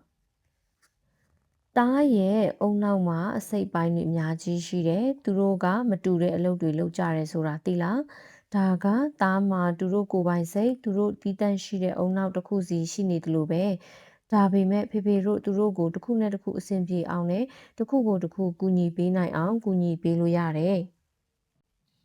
ဖေဖေတို့ရဲ့လက်ရဘက်အုံနောက်ကဖေဖေတို့ရဲ့ခန္ဓာကိုယ်နဲ့အခြားအုံနောက်အစိတ်ပိုင်းတွေကိုနားထောင်ပေးပြီးဖေဖေတို့ပျော်ရွှင်နေလားတတိရှိနေလားကြောက်ရွံ့နေလားဝမ်းနည်းနေလားဆိုတဲ့ခံစားချက်အကြီးကြီးတွေကိုသိတယ်ဒီခံစားချက်တွေအပေါ်အာယုံစူးစိုက်ပြီးသူတို့အကြောင်းပြန်ပြောဖို့အရေးကြီးတယ်တခါတလေဖေဖေတို့စိတ်ပြက်ဒေါသထွက်ပြီးမပြောဖြစ်ဘူးဆိုရင်ဒီခံစားချက်တွေဟာဖေဖေတို့အတွင်းစိတ်ထဲတဖြည်းဖြည်းနဲ့စုပုံလာပြီးလိုင်းလုံးကြီးတစ်ခုလုံးလို့ဖြစ်လာတတ်တယ်။ဒါဆိုရင်အဲ့ဒီလိုင်းလုံးကြီးကဖေဖေတို့ကိုရိုက်ခတ်သွားနိုင်ပြီးဖေဖေတို့ဘက်ကတကယ်မလုပ်ချင်တဲ့အလုပ်တွေလုပ်မိတတ်တယ်။ခံစားချက်အပေါင်းစကလုံးညီမျှခြင်းအုံနောက်တစ်ခုလုံးပေါင်းစည်းခြင်းဒါပေမဲ့အုံနောက်ရဲ့လက်ဝဲဘက်ခြမ်းကခံစားချက်တွေကိုစကလုံးတွေအဖြစ်ပြောင်းပေးနိုင်တယ်။ဒါဆိုရင်ဖေဖေတို့အုံနောက်တစ်ခုလုံးကအတင်းအဖွဲတစ်ခုလိုပေါင်းစည်းအလုပ်လုပ်ပြီးဖေဖေတို့တည်ငြိမ်မှုရလာလိမ့်မယ်။ဥပမာအန်နီကနေမကောင်းဖြစ်နေလို့သူ့တငယ်ချင်းရဲ့မွေးနေ့ပါတီကိုမသွားနိုင်တော့ဘူး။သူ့အိမ်မှာနေရတာကိုအရန်စိတ်ဆိုးနေတဲ့အတွက်သူ့ရဲ့ဒေါသလိုင်းကြီးကကြီးလာပြီးသူ့ကိုရိုက်ခတ်လူနီးပါးဖြစ်လာတယ်။သူကသမီးရဲ့အချစ်ဆုံးတငယ်ချင်းလေးအခုလစ်ဇီကသူ့ရဲ့အချစ်ဆုံးတငယ်ချင်းဖြစ်လာတော့မှအန်နီရဲ့အဖေကသူဘလို့ခံစားနေရလဲဆိုတာကိုပြောပြနိုင်ဖို့ကူညီပေးပါတယ်။အန်နီကသူဘလို့ခံစားနေရလဲဆိုတာတွေကိုစကားလုံးတွေသုံးပြီးပြောပြတဲ့အခါသူ့ရဲ့လက်ဝဲဘက်အုံနောက်ကသူ့ရဲ့လက်ရဘက်အုံနောက်ကဒေါသလိုင်းကြီးကိုညင်ညင်တတာဖြစ်အောင်ထိန်းချုပ်လိုက်ပြီးကမ်းခြေကိုရောက်အောင်မောင်းနှင်လိုက်နိုင်ပါတယ်။ဒါကြောင့်သူတည်ငြိမ်အေးချမ်းသွားပါတယ်။မိမိ၏လက်ရဘက်နှင့်လက်ဝဲဘက်အုံနောက်နှစ်ချမ်းကိုပေါင်းစည်းအလုပ်လုပ်နိုင်ခြင်းအခုဆိုရင်တင်လက်ဝဲဘက်ချမ်းနဲ့လက်ရဘက်ချမ်းအုံနောက်အကြောင်းတွေကိုတင်တည်ပြီးပါပြီတင်ကိုယ်တိုင်ပေါင်းဆက်အလုပ်လုပ်နိုင်တဲ့အကြောင်းကိုစဉ်းစားကြည့်ပါကလေးပြုစုပြောထောင်ခြင်းမှာတင်ဟာလက်ရဘက်အချမ်းအသုံးပြုမှုလွန်ကဲနေသူလားမကြာခဏဆိုသလိုစိတ်ခံစားမှုမုံတိုင်းရိုက်ခတ်မှုကိုတင်ခံရသလားတင့်ကလေးကိုတင်ကိုယ်ပိုင်ဗရန်ပဓာဖြစ်မှုနဲ့အကြောက်တရားတွေထဲမှာနစ်မြုပ်စေမိသလားဒါမှမဟုတ်ရင်တင်ဟာလက်ဝဲဘက်အုံနောက်ရဲ့စိတ်ခံစားမှု၆တွေ့ကင်းမဲ့တဲ့တဲကန်နာရတဲမှာနေထိုင်ခြင်းသူဖြစ်နိုင်ပါတယ်။ဒါဆိုရင်တင်းရဲ့တုံ့ပြန်မှုတွေဟာတင်းမာပြတ်သားလွန်းနေပြီးတင့်ကလေးရဲ့စိတ်ခံစားမှုလိုအပ်ချက်တွေကိုတုံ့ပြန်ခြင်းနဲ့လက်ခံခြင်းတို့မှာအခက်အခဲဖြစ်နေမှာပါ။အောက်မှာဖော်ပြထားတာတွေကမိခင်တယောက်ရဲ့ပြောစကားတွေဖြစ်ပါတယ်။ဒီမိခင်ကသူ့သားငယ်နဲ့ထိတွေ့ဆက်ဆံရမှာသူ့ရဲ့အုံနောက်တစ်ချမ်းတည်းကိုပဲအဓိကအသုံးပြုမိနေတယ်ဆိုတာကိုသဘောပေါက်သွားသူဖြစ်ပါတယ်။ကျမကတက်မတော်မိသားစုတစုမှာကြီးပြင်းလာခဲ့တာပါ။ကျမဟာအထီးအတွေ့နဲ့ဆက်ဆံမှုတွေကိုခံစားတတ်သူမဟုတ်ဘူးဆိုတာပြောစရာတော့မလိုပါဘူး။ကျမကတရိတ်ဆန်ဆေးကူးဆရာဝန်တယောက်နဲ့ပြဿနာဖြေရှင်းဖို့လေ့ကျင့်သင်ကြားခံထားရသူဖြစ်တာကြောင့်ကျမဟာကိုချင်းစာတရားနဲ့အလုပ်လုပ်တတ်တဲ့သူမဟုတ်ပါဘူး။ကျမရဲ့တာငူရိုတာဒါမှမဟုတ်ကြည်ကြပြီဆိုရင်သူတည်ငြိမ်သွားဖို့ကျမစူးစမ်းပါတယ်။ဒါမှသူ့ပြဿနာဖြေရှင်းနိုင်ဖို့သူ့ကိုကူညီလို့ရမှာပေါ့။ဒါကအလုပ်မဖြစ်ပဲတခါတလေငိုယိုကြည်ကြတာကပိုဆိုးလာပါတယ်။ဒါဆိုရင်သူအငိုမတိတ်မချင်းကျမကသူ့နဲ့ဝေးရမှာတွားနေလိုက်ပါတယ်။မကြသေးခင်ကပဲလက်ရဘက်အုံနောက်အချင်းချင်းစိတ်ခံစားမှုတွေကိုပထမဆုံးဆက်တွယ်ဖို့ကျမတင်ယူခဲ့ရပါတယ်။ဒါကကျမအတွက်လုံးဝအစိမ့်တက်တက်ကိစ္စတစ်ခုပါ။ဒါအခုဆိုရင်ကျမသားကိုထွေးပွေထားပြီးသူပြောတာနားထောင်ပါတယ်လက်ဝဲလက်ရာအုံနောက်နှစ်ချမ်းလုံးကိုအသုံးပြုပြီးအဖြစ်အပျက်တွေပြန်ပြောနိုင်အောင်သူ့ကိုကူညီဖို့တောင်ကြိုးစားပါတယ်။အဲဒီနောက်မှာအပြုအမူတွေအကြောင်းပြောတာပြဿနာကိုဖြေရှင်းတာတွေလုပ်ပါတယ်။အခုဆိုရင်ဆက်တွယ်မှုလုပ်ဖို့ကပထမနဲ့ပြဿနာဖြေရှင်းဖို့ကဒုတိယဆိုတာကျမနားလည်ပါပြီ။အခုလိုလုပ်ဖို့အလေးကျင့်လိုပါတယ်။ဒါပေမဲ့ကျမရဲ့လက်ဝဲဘက်အုံနောက်နဲ့အတူလက်ရဘက်အုံနောက်ကိုသုံးပြီးကျမသားရဲ့စိတ်ခံစားမှုကိုဆက်တွယ်တဲ့အချိန်မှာလက်ဝဲဘက်တစ်ချမ်းနဲ့သုံးတာထက်စာရင်အများကြီးအဆအဆအရာရာချောမွေ့သွားပြီးကျမတို့သားမိကြားဆက်ဆံရေးလည်းတိုးတက်လာပါတယ်ဒီမိခင်ကသူ့ရဲ့လက်ရဘက်အုံနောက်ကိုလစ်လူရှုလိုက်မိတယ်ဆိုရင်သူ့သားနဲ့ဆက်တွယ်ပြီးသူ့သားရဲ့လက်ရဘက်အုံနောက်ကိုတိုးတက်အောင်လုပ်ပေးနိုင်မယ်အရေးကြီးတဲ့အခွင့်အရေးတွေပျောက်ဆုံးသွားနိုင်တယ်ဆိုတာကိုသဘောပေါက်သွားခဲ့တာပါ ကျွန်တော်တို့ကလေးတွေရဲ့အုံနောက်ပေါင်ဆက်အသုံးပြုခြင်းကိုမြင့်တင်ပေးနိုင်မယ်။အကောင်းဆုံးနည်းလမ်းတစ်ခုကတော့ကျွန်တော်တို့အုံနောက်တွေကိုယ်ပိုင်ပေါင်းစည်းအလုပ်လုပ်နေဖို့ဖြစ်ပါတယ်။အခန်း6ပုံရိပ်ကူနူရွန်တွေအကြောင်းရှင်းပြတဲ့အခါဒီအကြောင်းကိုပြည့်ပြည့်စုံစုံပြောပြပါမယ်။လက်ရနဲ့လက်ဝဲအုံနောက်ပေါင်းစည်းအလုပ်လုပ်တဲ့ချိန်မှာကျွန်တော်တို့ရဲ့ကလေးပြုစုပြောထောင်ခြင်းနည်းလမ်းတွေကိုအရေးကြီးတဲ့ဆုံးဖြတ်ချက်တွေနဲ့ပြဿနာဖြေရှင်းမှုတွေလုပ်ပြီးကြိုးကြောင်းဆင်ခြင်မှုရှိတဲ့လက်ဝဲဘက်အုံနောက်ကရောကျွန်တော်တို့ခန္ဓာကိုယ်နဲ့စိတ်ခံစားမှုတွေရဲ့အလိုလိုတိမှုတွေခံစားချက်တွေရှိရာနေရာဖြစ်တဲ့လက်ရဘက်အုံနောက်ကပါအလုံးလုံးလာနိုင်ပါတယ်။ဒါမှတော့ကျွန်တော်တို့ကလေးတွေရဲ့လိုအပ်ချက်တွေကိုချစ်ချင်းမေတ္တာနဲ့တုံ့ပြန်နိုင်မှာဖြစ်ပါတယ်။အဲ့ဒီနောက်မှာသူတို့ကိုကျွန်တော်တို့ရဲ့အုံနောက်တစ်ခုလုံးနဲ့ပြုစုပြောထောင်နိုင်မှာဖြစ်ပါတယ်။အခန်း3ကိုဆက်လက်နားထောင်နိုင်ဖို့အတွက် channel လေးကိုလည်း subscribe လေးလုပ်ထားပေးဖို့မမေ့ပါနဲ့နော်ကျေးဇူးပါ